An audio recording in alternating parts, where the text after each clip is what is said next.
We saw the fuel prices going up yesterday drastically, and the explanation that was given by government is not accurate, because blaming the global oil prices is falling short of what the reality is.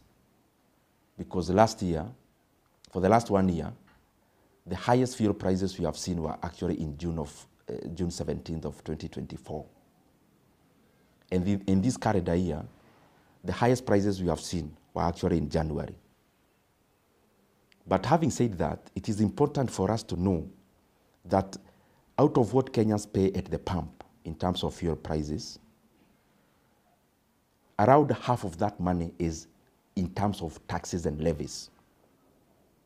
Over 80 shillings of what people pay for petrol prices, over 80 shillings goes into taxes and levies. And of what Kenyans pay for other products or fuel other than petrol, over 76 shillings again goes into taxes and levies. In an oil-producing country like Kenya, the only tool a government is left with is altering the levies and taxes. This is where the problem is. The government of Kenya actually added a new levy last year of 7 shillings in the fuel prices. And how the government works is that time when the fuel prices are coming down, actually that's the reason why Kenyans never felt the global deceleration of the oil prices. Because it's around that time that the government introduced a secret 7 shillings in fuel levy. That is partly one of the problems why the fuel prices are going up. But the more unfortunate bit is that this year, the government has taken that 7 shillings, taken to the banks as security, and then they have taken a loan of 175 billion shillings. This money is not reflecting in the government books as a debt. And therefore, it can only pass as an illegal debt. Because whatever is not accounted for as a debt, then any other debt is illegal.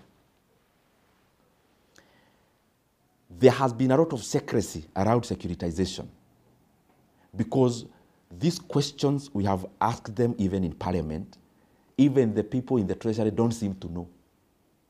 Some of the questions we are asking, how much money is the government actually borrowing?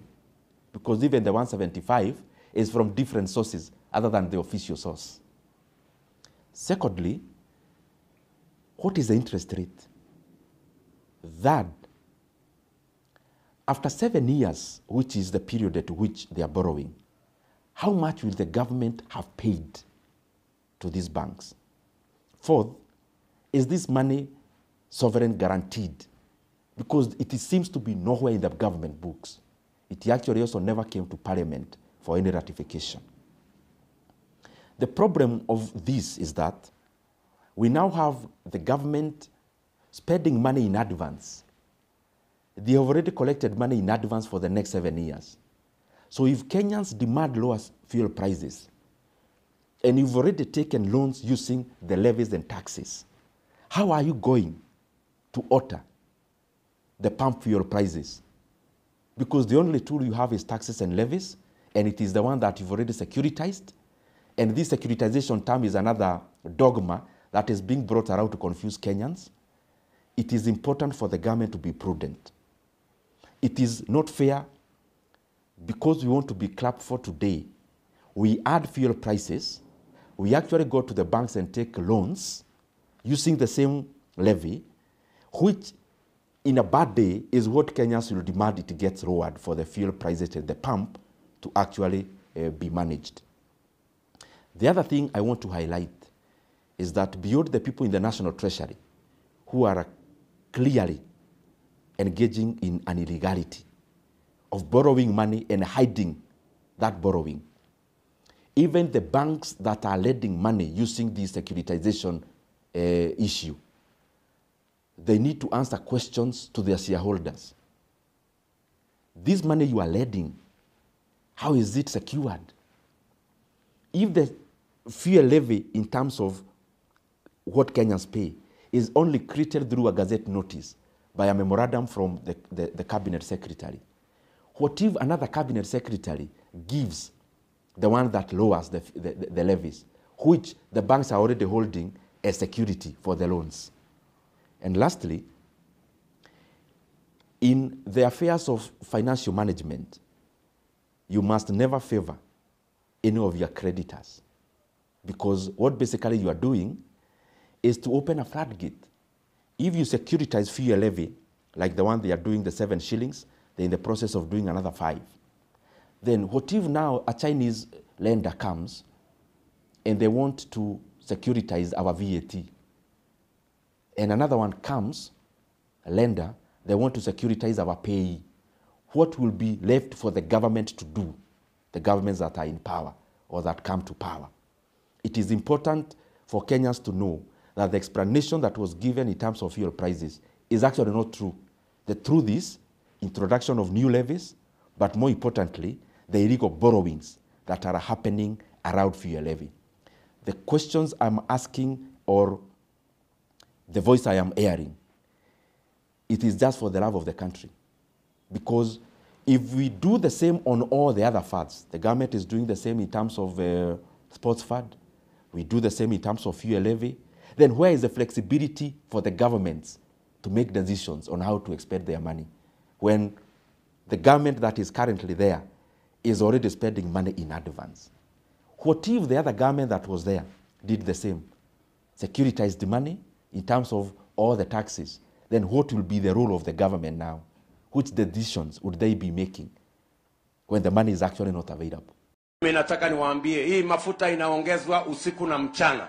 Mimi nataka niwaeleze ya kwamba these people don't understand the damage they are doing to the people and the economy of Kenya. Kwa hii taxes wanaongeza usiku na mchana. Naam, mtazamaji, habari za dharura. Bei ya petroli imeweza kupanda tena nchini Kenya kwa shilingi 8.99. Wakenya wanazidi kulalamika, maisha yanazidi kuwa magumu. Hebu tuelewe kinachozidi kuendelea nchini Kenya. Naam, mamlaka ya udhibiti wa nishati petroli, yani EPRA, imeweza kutangaza ongezeko la bei ya mafuta kuanzia leo hii. Petroli imeweza kupanda kwa takriban shilingi 8.99 kwa lita. Kwa sasa hivi sasa Nairobi, petroli itakuwa ikiuzwa kwa takriban shilingi 198.12. Na pia dizeli na mafuta ya taa pamoja zimeweza kupanda kwa hali ya juu. Tangazo hilo likitolewa siku ya jana ikiwa ni tarehe 14, leo hii ikiwa ni tarehe 15 mwezi wa 7 mwaka 2025 itaweza kuanza kutumika bei hizo za mafuta zilizoweza kutangazwa na shirika la EPRA. Nataka niwashukuru sana watu wa Kericho, na mimi nataka niwaambie ya kwamba hata bei ya mafuta inateremka chini. Nyinyi relax. Hiyo maneno iko sawa. Tunaelewana? Sawa sawa. Si leo ni tarehe ngapi? Itatangazwa leo bei nyingine mpya. So relax. Tunaelewana? Si niliwaambia hii maneno nitanyorosha. So nyinyi relax, mambo iko sawa. So mtazamaji wangu, pia tumeweza kugundua kwamba idadi kubwa ya watazamaji unaozidi kutazama video zetu katika YouTube channel hii bado hamjaweza kusubscribe. Hivyo basi mtazamaji wangu, kwa busara kabisa ningependa ubonyeze alama ya like chini ya video hii, pia uweze kubonyeza maneno yaliyoandikwa subscribe. Naam, mtazamaji, wataalamu wameweza kuingilia kati kutokana na bei hizi za mafuta kupanda kinyume na kawaida, wakibaini kwamba serikali ya Kenya Kwanza imeweza kuongeza ushuru, na ndipo ambapo bei za mafuta zimeweza kupanda kwa takriban kiwango kikubwa na kusababisha Wakenya kubeba mzigo mkubwa kwa gharama kubwa ya maisha chini ya serikali hii ya Kenya Kwanza. So they are even conflicted in the reasons why we have an artificial crisis in the country. From their own statement, they are not sure of what to say. Is it because of the war in Ukraine, or is it because of the crisis with our oil marketers? Which is which? And that goes to tell you that this crisis is orchestrated and it is as a result of the cartels and barons who have taken over, using conflict of interest and state capture in our economy. I mean, a straight answer would be, how come that fuel in Uganda is cheaper than fuel in Kenya? So, and yet the fuel being sold in Uganda goes through Kenya. That tells you that that kind of explanation is escapist and has no basis whatsoever. We should address ourselves to the crisis that is there in the country and the monopolies that have taken our fuel and economic sector captive. Mtazamaji wangu, haya yote yakiendelea kuashiria kwamba leo hii waendeshaji wa matatu wameweza kuashiria kwa nauli kupanda maradufu na kusababisha bodaboda, mama mboga pamoja na wafanyabiashara wadogo wadogo wote kuwa na kipindi kigumu katika usafiri.